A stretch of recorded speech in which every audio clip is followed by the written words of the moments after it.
Canada calling में आपको एक बार फिर खुश आमदीद। मैं आपका होस्ट दोस्त अरशद भट्टी हूँ। बहुत शुक्रिया कि आप हमारे साथ हैं। जिन खबरों पे हमने आप तक तफसीलात पहुँचाई उन पे कुछ पे तबसरा हम आपके लिए लेकर आया करते हैं। लताफ़ सिद्दीकी साहब कैनेडियन नेशन न्यूज़ के चीफ एडिटर हैं, हमारे साथ मौजूद हैं। खुश आमदीद कहेंगे। ताब साहब अस्सलाम वालेकुम। जी वालेकुम सलाम। आप खैरियत से? ठीक ठाक, बिल्कुल, आपकी दुआएं। ताब साहब मामला चल रहे हैं इलेक्शन के हवाले से। कागजात नामजदगी लोगों ने जमा कराए, मुस्तरद हुए, मंजूर हो गए और इन दी एंड मैंने खबरों में भी जिक्र किया कि लगता है ऐसा कि सबके ही तकरीबन कागजात मंजूर हो जाएंगे और जो भी मामला हैं वो बाद वाले आ जाने और उनका काम जाने। लेकिन सबसे इंपॉर्टेंट फैक्टर इंतखाबात के हवाले से शायद लॉ एंड ऑर्डर की सूरत हाल है। अमन व अमान की सूरत हाल कितना जो है वो इलेक्शन पर असरअंदाज हो सकती है आपके ख्याल में? देखिए, ये वाकई बड़ा मुश्किल सा सवाल भी है और ये वो सवाल है जिसका जवाब सब देना चाहते हैं। लेकिन अगर इलेक्शन के हवाले से हम बात करते हैं तो हमें ये अंदाज़ा होता है कि ज़्यादातर हर्डल्स तो वहाँ से दूर हो गई हैं। अच्छा। लेकिन न जाने संजीदा तबके को ये क्यों ख्याल है कि शायद इलेक्शन पे क्वेश्चन मार्क है, जैसे हमने भी शुरू में कहा, और वो मुतमईन नहीं होते। वो ये कहते हैं कि पता नहीं पाकिस्तान की सूरत हाल। एक तो नुक्ता नज़र आपने खुद ही पेश किया कि वहाँ जो लॉ एंड ऑर्डर है वो शायद इंसान को परेशान कर रहा है और उसके हालात हैं हैदराबाद में इस बात से कतई नज़र के कैसे हुआ, कौन जिम्मेदार है, मैं इसकी तफसील में तो मतलब अभी इलेक्शन की कैंपेन शुरू नहीं हुई है तो मामला इतने खराब है। वहाँ पर पहली विकेट जो है वो हैदराबाद में गिरी और उसके अंदर एक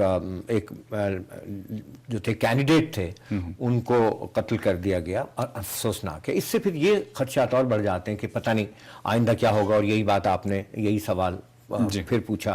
कि लॉ एंड ऑर्डर के हवाले से ये बात दुरुस्त है और मुझे समझ में नहीं आती कि क्या वाकईतन तालिबान इतने ताकतवर हैं कि वो हमारे इलेक्शंस को सबोटाज कर सकते हैं। कह रहे हैं कि ये करेंगे और वो कर रहे हैं, और वो कह रहे हैं और कर रहे हैं। तो इसका जवाब तो मेरा ख्याल है गवर्नमेंट या तो ये मानो कि गवर्नमेंट की रिट नहीं है, और अगर रिट है और अगर आप गवर्नमेंट इतनी पावरफुल है कि एक तखरीबकार या टेररिस्टों को वो कंटेन करके नहीं पकड़ सकते, तो फिर तो बड़ी अजीब सी बात लगती है। लेकिन मेरा अपना ज़ाती नुक्ता नज़र भट्टी साहब ये है कि इलेक्शन के अलावा पाकिस्तान के पास कोई दूसरा रास्ता नहीं है। ये तो मेरा तबसरा है।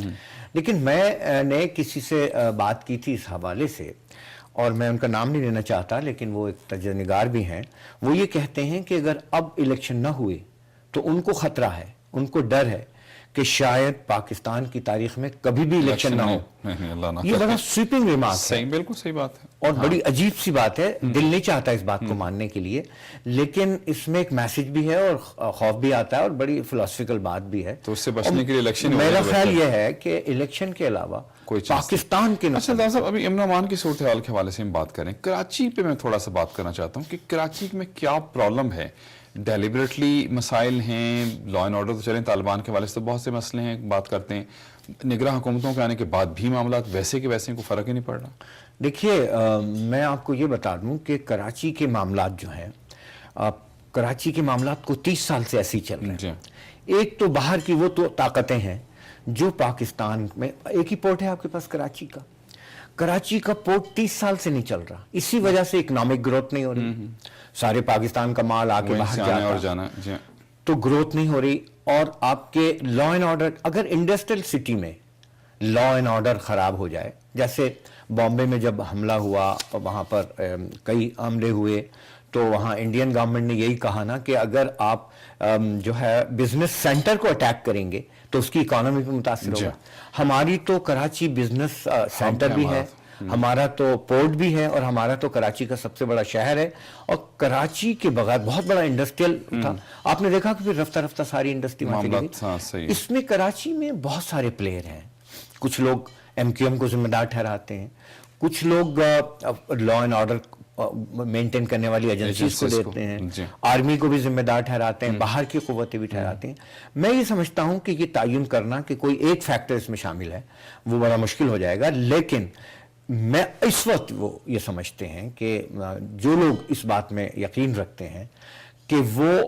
इलेक्शन ना होने दें, तो वो कराची उनके लिए बहुत आसान जगह है जहां वो खेल सकते हैं।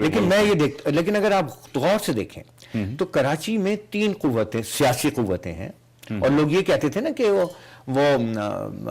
وزیر چھڑا لیتے ہیں، ظاہر ہے وزیر ایم کے بھی ہیں، وزیر پیپلز پارٹی ہیں، ANP ہے، اب تو نہیں ہے وہ،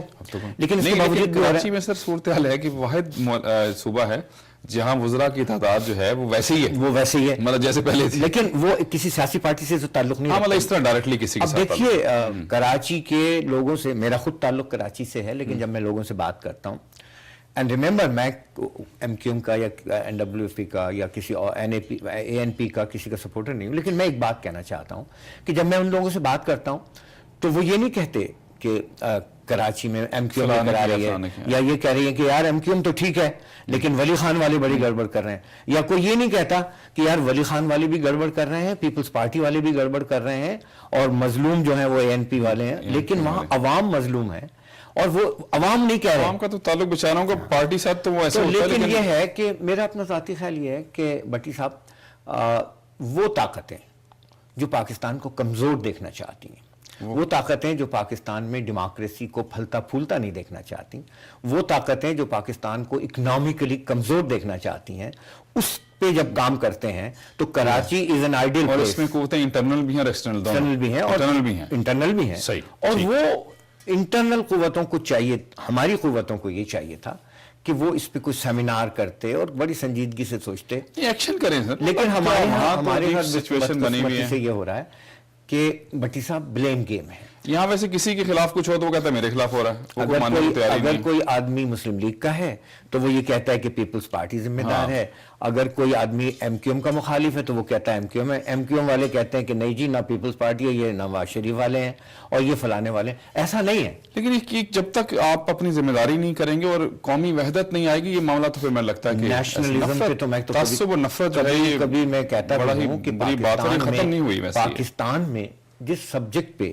کبھی بحث نہیں ہوئی بھٹی صاحب وہ ہمارے پاس نیشنلزم ہے، بالکل صحیح ہے، کبھی آپ نے اتنی ساری تو آپ ویسے الطاف صاحب تھوڑا سا اگر ہم اس کا انالیسس یا پھر ایک سروے سا کرتے ہیں، جب آپ ٹاک شوز وغیرہ دیکھتے ہیں تو اس میں آپ کو آئیڈیا دیکھیں نا، مطلب وہ لوگ تو ماسز کو ہی ریپرزینٹ کر رہے ہیں تو تعصب کی بات نظر آ جاتی، نفرت جو ہے وہ لگ رہا ہوتا ہے، اور اسی کو ختم کرنا وہ ختم نہیں ہوتی، سب سے امپورٹنٹ بات ہے۔ میں آپ نے اس کے حوالے سے بات کی ہے،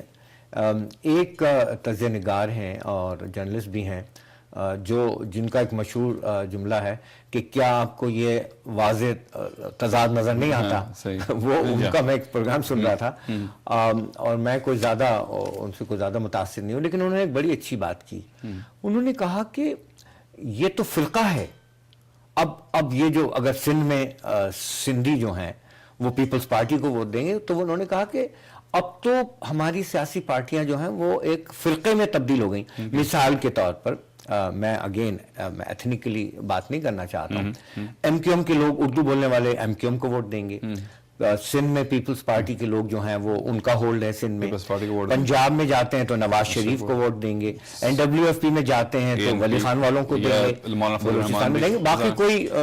الگ نکالیں، لیکن زبان کی بنیاد پہ ظاہر ہے ابھی تک تو اصل میں نیشنلزم۔ اچھا، اور ٹیلی ویژن کے حوالے سے میں یہ بات کہتا ہوں تو انہوں نے یہ تو بات کی جو کہتے ہیں کہ یہ کھلا تضاد ہے، ان کو یہ بھی کہنا